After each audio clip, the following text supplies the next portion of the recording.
አስተናግዳለች። ይሄም ወደ ኒውዮርክ ለተባበሩት መንግስታት ድርጅት ስብሰባ ያቀኑት ኮሎምቢያው ፕሬዝዳንት ፈጽሞ ባልተጠበቀ ሁኔታ ስብሰባውን ትተው በኒውዮርክ ጎዳና ላይ የተካሄደ የነበረ ሰላማዊ ሰልፍ ላይ ተሳትፈዋል። እኚሁ የኮሎምቢያው ፕሬዝዳንት በሰላማዊ ሰልፉ ላይ መገኘት ብቻ ሳይሆን ማይክ ጨብጠው ዓለም አቀፍ ጦር የሚቋቋም ከሆነ እንዘምታለን፣ ፊሊስጤምን ለማዳን እንዘምታለን፣ እስራኤልን እንዋጋብታለን ብለዋል። ከዚህም ባሻገር ደግሞ የአሜሪካ ጦር ለአሜሪካ መንግስት አትታዘዝ በማለት ጭምር ቅስቀሳ አድርገዋል። ይህንን ተከትሎ ታዲያ የአሜሪካ መንግስት ከፍተኛ ቁጣውን ያሰማ ሲሆን የፕሬዝዳንቱን ቪዛ እንደተሰረዘና በፍጥነት አሜሪካን ጥለው እንዲወጡ አስቸኳይ ትዕዛዝ ሰጥቷል። በተሰጣቸው ገደብ አሜሪካን ጥለው ካልወጡ በቁጥጥር ስር እንደሚውሉ ተነግሯል። ጉዳዩን በተመለከተ በጣም ያልተጠበቀ ዜና ነው ከወደ ኒውዮርክ እየተሰማ ያለው። ሰበር መረጃውን አስደምጣችኋለሁ።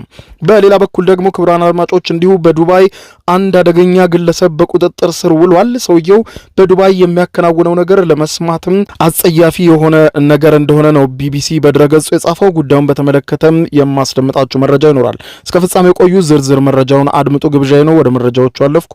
አብረን ታሰበ ክስተት አስተናገደች። ለስብሰባ ኒውዮርክ ወደሚገኘው የተባበሩት መንግስታት ድርጅት ዋና መስሪያ ቤት ያመሩት የኮሎምቢያው ፕሬዝዳንት በድንገት ስብሰባውን በመተው በኒውዮርክ ጎዳና ላይ የሚደረግ የሰላማዊ ሰልፍ የተቀላቀሉ ሲሆን ሰላማዊ ሰልፉ በፊሊስጤም የሚደረገው የእስራኤል ዘመቻ ይቁም የሚለው መሆኑን ተከትሎ ፕሬዝዳንቱ ታዲያ ስብሰባቸውን በመተው በዚህ ተቃውሞ ሰልፍ ላይ የተቀላቀሉ ሲሆን ለፊሊስጤም ድጋፋቸውን እንደሚሰጡ ከመግለጽም ባሻገር ወደ ፊሊስጤም ዓለም አቀፍ ጦር የሚዘምት ከሆነ እዘምታለሁ ጦሬን ይዤ ያሉት የኮሎምቢያው ፕሬዝዳንት እስራኤልን እዋጋታለሁ ሲሉ ተደምጧል። ይህንን ተከትሎ አሜሪካ ቪዛቸውን ሰርዛ ከሀገር እንዲወጡ አዛቸዋለች። የአሜሪካ ውጭ ጉዳይ መስሪያ ቤትም የኮሎምቢያው ፕሬዝዳንት ጉስታቮ ፔትሮን ያልተለመደ ድርጊት ተከትሎ ቪዛቸውን እንደሰረዘው ይፋ አድርጓል። ግራ ዘመሙ መሪ በኒውዮርክ በተካሄደ ለፊሊስጤም ድጋፍ በሚሰጠው የሰላማዊ ሰልፍ ላይ ከተገኙ በኋላ ነው የአሜሪካ ውጭ ጉዳይ ቢሮ ቪዛቸው መሰረዙን ያስታወቀው። በሰላማዊ ሰልፉ ላይ ፕሬዝዳንቱ መገኘታቸው እሳት አቀጣጣይና ያልተጠበቀ ድርጊት ፈጽመዋል ሲል የአሜሪካ ውጭ ጉዳይ ቢሮ ኮንኗል። አሜሪካ የፊሊስጤም ፕሬዝዳንት ሙሐመድ አባስን ጨምሮ 80 የፊሊስጤም አመራሮች በኒውዮርክ የተካሄደውን የመንግስታቱ ድርጅት ጠቅላላ ጉባኤ ላይ እንዳይገኙ ቪዛ መከልከሏ አይዘነጋም። ትናንትና ማምሻውን ግን ፕሬዝዳንት ፔትሮ ከኒውዮርክ ወደ ቦጎታ ለመብረር እቅድ ይዘው እንደነበረ አጃንስ ፍራንስ ፕሬስ የጠቀሰው ሲሆን የኮሎምቢያ መገናኛ ብዙሃንን ጠቅሶ አስታውቋል። ባለፈው ሳምንት ከቢቢሲ ጋር ባደረጉት ቆይታ የትራምፕ አስተዳደር በአደንዛዥ እጽ አዘዋዋሪዎች ላይ የተቃጣ ነው በሚል ያደረገው የአየር ጥቃት አምባገነን ድርጊት ነው ሲሉ ወቅሰው ነበር። በማህበራዊ ሚዲያም በተጋራ ተንቀሳቃሽ ምስል ፕሬዝዳንቱ በአቅራቢያቸው ለተሰበሰቡ በኒውዮርክ ላሉ ሰልፈኞችም የድምጽ ማጉያ በመያዝ በስፓኒሽ ቋንቋ ንግግር ሲያደርጉም ተደምጠዋል።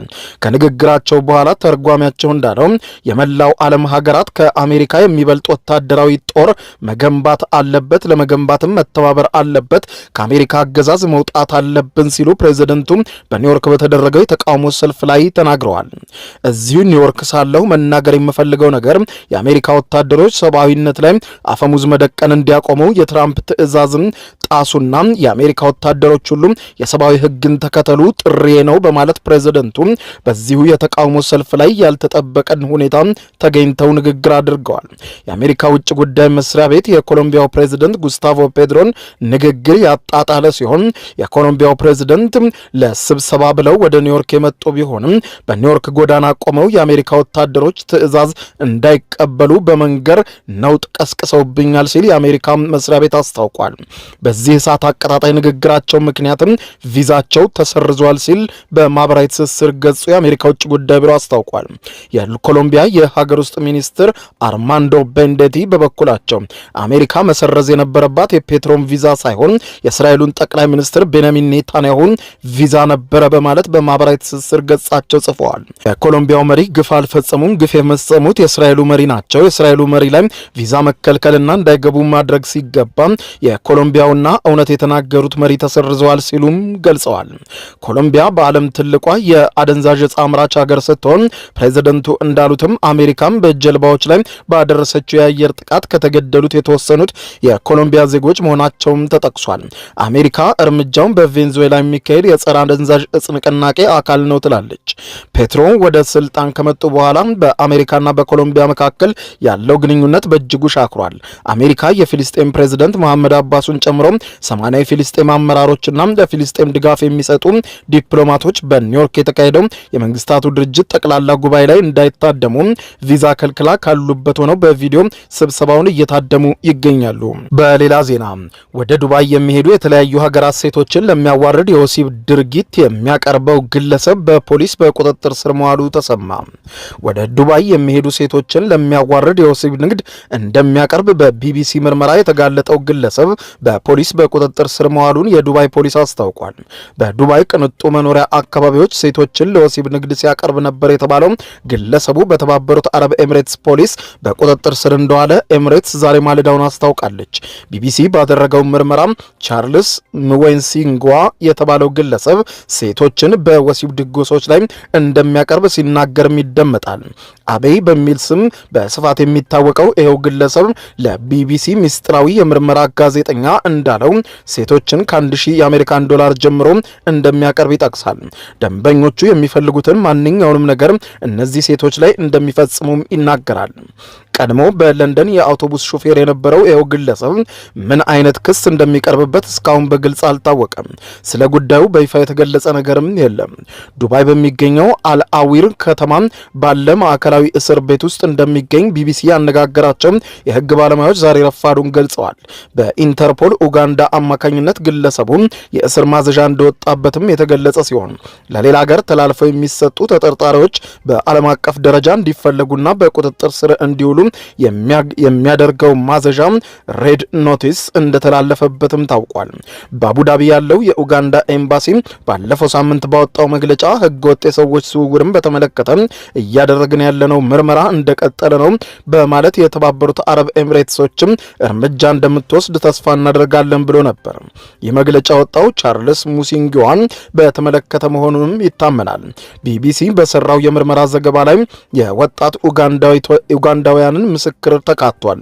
ወደ ዱባይ ያቀኑት የተሻለ ስራ እንደሚፈልጉ ወይም እንደሚያገኙ ቃል ተገብቶላቸው ቢሆንም የገንዘብ ዕዳቸውን ለመክፈል በወሲብ ንግድ ላይ ለመሰማራት መገደዳቸውን እማኝነታቸውን ለቢቢሲ ሰጥተዋል። በዱባይ በመደብር ወይም በሆቴል እንደሚሰሩ በመተማመን ነበር እነዚህ ሴቶች ወደ ዱባይ የተጓዙት። በዱባይ የወሲብ ንግድ በሕግ የተከለከለ ሲሆን በዚያ ግን በአስገዳጅ ሁኔታ በዚሁ ድርጊት ላይ እንዲሳተፉ ተደርገዋል። ሁለቱ ሴቶች ራሳቸውን አጥፍተዋል ቢባልም ጓደኞቻቸውና ቤተሰቦቻቸው ግን ሞታቸውን በተመለከተ ፖሊስ ተጨማሪ ምርመራ እንዲያደርግላቸው ይፈልጋሉ። ቻርልስ ጉዳዩን በሚመለከት የሴቶቹ ሞት የመረመረው የዱባይ ፖሊስ ነው ሲል ተናግሯል።